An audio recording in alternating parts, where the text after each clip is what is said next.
We're here at the Instant Karma Lounge at the Cabin Lounge, yeah. at Sundance. I'm here with Bao. I'm here with Julia. Be Water. Tell me about that title. So Be Water is a very famous Bruce Lee quote. But I think a lot of the themes of our film deal with the idea of kind of being fluid, being open, not being so rigid, and also the approach to the style of the film is kind of told in a way that it's always flowing like water. Did you become a fan of Bruce Lee early, or was it this movie that made you fans? So I became an even bigger fan with this movie. I actually came to Bruce Lee through my brother. So he would watch Bruce Lee films, and I would come in and out the room. And then I just found myself like, oh, okay, I can watch this. And then as Bao and I started talking, I started to watch more of his earlier films. And actually through the film, I was able to kind of really see all of them, not just the 4 that I had seen when I had met Bao. So yeah, I've definitely grown as a fan. You know, one of the things I'm a personal fan of Bruce Lee. I got to interview him twice in my life. And it is so relevant for today because Bruce Lee stood for change. He stood for equality. He was tireless about his devotion to his art, his craft. What an amazing human being he was.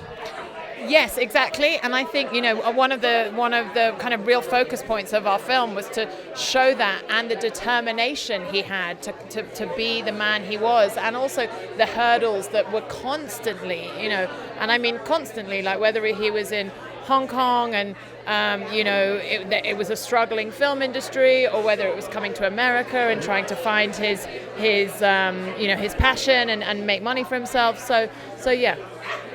Going through the archives, going through all of the stuff, what really surprised you? What moment did you go, oh my gosh, this is Bruce Lee? I was lucky enough to go through the family archives in LA, and I think just seeing his calendar and seeing 12 p.m. appointment with Steve McQueen, 2 p.m. martial arts lesson with James Coburn, and then Kareem. Seeing all these names, and just this was his daily schedule. But also going through his letters, reading kind of how meticulous he was in terms of his filmmaking, his martial arts. As you said, he was kind of this person who really worked tirelessly, and it shows in his writings and how he lived his life, really. People idolize him like, nobody's business, but tell me about the human part of Bruce Lee that you discovered. I mean, one of the things when he first came to America, he was like many immigrant Americans who didn't understand where he fit into this place we call the United States. And he was clever enough to use martial arts, his Chinese culture, to help bridge that gap. And I think that's a really beautiful thing when you could use something of your original culture and help spread it. And lo and behold, martial arts, kung fu, is very much a part of American culture now. But he also opened the door for a lot of Asian Americans, Asian actors to come in. And, George Takei says, I owe my, career, my roots to Bruce.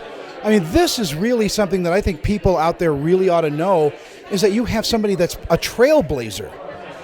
Yeah, and like you said, he's influenced so many people. And we had a question earlier, we were doing a radio show, and someone asked, what do you think would be different if he had lived? And I think there's kind of infinite possibilities with that, Bao said maybe he'd be running for office, there's... Bruce Lee 2020. He really... I'd vote, yeah. He like, you said, he really wanted to spread his Chinese culture, but he also, he was very aware we were all one, and I think he also really respected anyone that had a passion, who wanted to do well and work hard, and I think He's willing to learn too. Yeah. So the name of the film is Be Water. You have to see it. It's here at Sundance right now, but you are going to stream it and do other things with it. I mean, this can't be kept in a bottle.